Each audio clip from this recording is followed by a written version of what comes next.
السلام علیکم ورحمۃ اللہ وبرکاتہ۔ آج ہم بات کریں گے کہ اسیب زدہ مریض کا علاج کرنا کیا نبی علیہ السلام سے بھی ثابت ہے؟ جی بالکل ثابت ہے۔ اللہ کے رسول صلی اللہ علیہ وسلم سے مختلف روایات میں موجود ہے کہ اللہ کے رسول صلی اللہ علیہ وسلم مریضوں کو اسیب سے نجات دلواتے تھے اللہ کی توفیق سے۔ کافی ایسے مثالیں موجود ہیں۔ امام ابن تیمیہ رحمہ اللہ فرماتے ہیں کہ اسیب زدہ مریض کو اسیب سے نجات دلوانا ہمارے اوپر فرض ہے، کیونکہ ہمارا کوئی بھائی ایک مصیبت میں ہے، اس کو اس مصیبت سے نکالنا ہمارے اوپر لازم ہے۔ تو اسی طرح اللہ کے رسول صلی اللہ علیہ وسلم سے کچھ روایات آپ کے سامنے پیش کرتے ہیں۔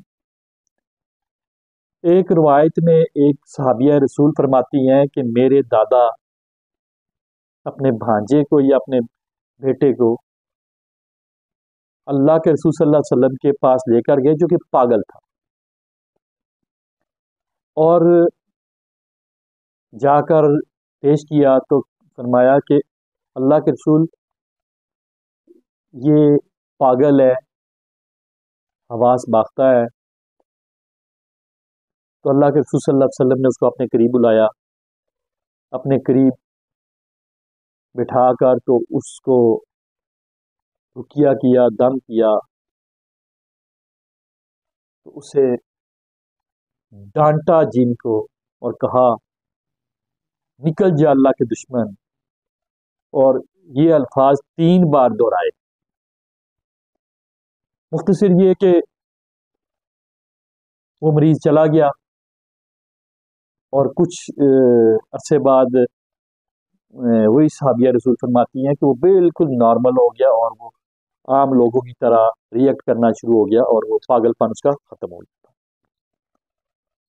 اسی طرح ایک سفر کے اوپر اللہ کے رسول صلی اللہ علیہ وسلم جا رہے تھے، تو ایک خاتون نے اپنا بچہ پیش کیا اور اللہ کے رسول صلی اللہ علیہ وسلم کو بتایا کہ یہ پاگل ہے، اور اکثر اوقات یہ حملہ کر دیتا ہے پاگل پن میں، تو اس کا کوئی حل۔ اللہ کے رسول صلی اللہ علیہ وسلم نے اسے بھی اپنے قریب کیا، اور اس بچے کو اپنے قریب کر کے اس کا منہ کھولا اور کہا اخرج عدو اللہ، نکل جا اللہ کے دشمن۔ 3 بار یہ عمل دہرایا، اور پھر اس خاتون سے اللہ کے رسول صلی اللہ علیہ وسلم نے کہا کہ میں سفر سے فلاں دن واپس آؤں گا تو پھر یہاں پر ملوں گا، تو اس کا حال مجھے بتانا۔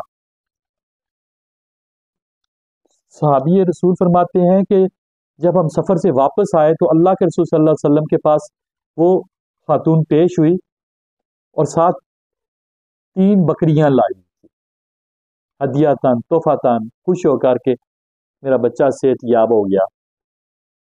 تو اللہ کے رسول صلی اللہ علیہ وسلم کو وہ 3 بکریاں پیش کی اس نے، تو اللہ کے رسول صلی اللہ علیہ وسلم نے فرمایا کہ پہلے مجھے اپنے بچے کے بارے میں خبر دو، وہ کیسا ہے؟ کہنے لگی اللہ کے رسول اب وہ بالکل ٹھیک ہے، اب پاگل پن کا اسے دورہ نہیں پڑتا، اب وہ بالکل نارمل ہے۔ تو اللہ کے رسول صلی اللہ علیہ وسلم نے پھر وہ 3 بکریوں میں سے 1 بکری رکھ لی، باقی 2 واپس کر دی۔ تو یہاں سے یہ بھی ایک چیز سامنے آتی ہے کہ اگر ہدیتاً اگر خود کوئی آپ کو کوئی چیز دے تو قبول کر لینی چاہیے، مگر اس کے علاج کے لیے اسپیشل پیسوں کی ڈیمانڈ یا کسی چیز کی بھی ڈیمانڈ کرنا وہ ٹھیک نہیں ہے۔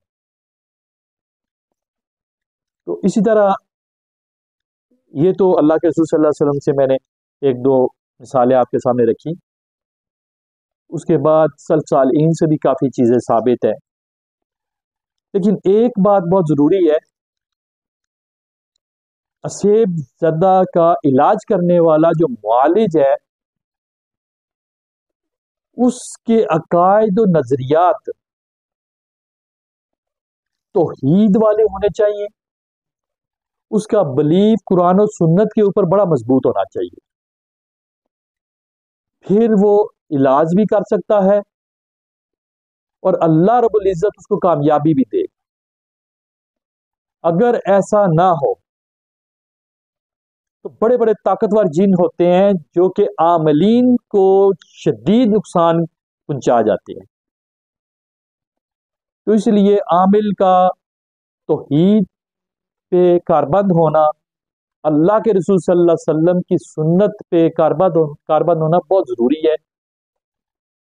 اور اسیب زدہ کا علاج کرنے والا جو عامل ہے اس کی کامیابی کا انحصار اللہ رب العزت کی خوشنودی پہ ہے.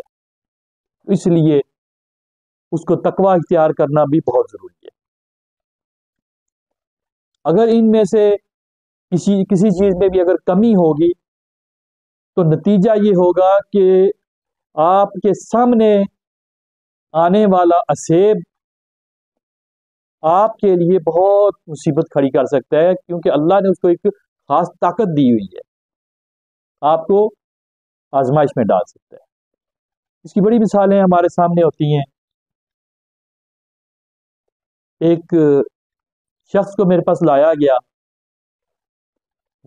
جب میرے پاس وہ آیا تو وہ کہنے لگا کہ اس کا جب میں نے حلیہ دیکھا تو میں تھوڑا حیران ہوا کہ اس نے کم و بیش 3-4 ماہ سے کپڑے چینج نہیں کیے تھے. اسمیل اس کے ساتھ بہت آ رہی تھی.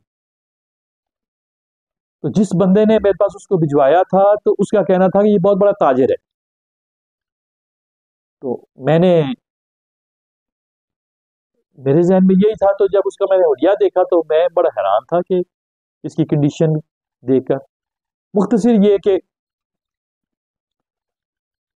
اس نے مجھے کہا کہ میں عامل تھا اور بس اب پتہ نہیں کیا ہو گیا ہے، مجھے آپ کے پاس بھجوایا گیا ہے، ورنہ میں تو اتنا بڑا عامل تھا کہ میں فلاں جگہ پہ فلاں مزار پہ جب جاتا ہوں، وہ فلاں ملتان کے اندر فلاں صحابی کے قبر ہے، میں جب جاتا ہوں تو 1 کلومیٹر وہ قبر سے نکل کے میرا استقبال کرتے تھے. تو میں نے ساری اس کی باتیں جب سنی تو مجھے بڑی حیرت ہوئی، ہنسی بھی آئی.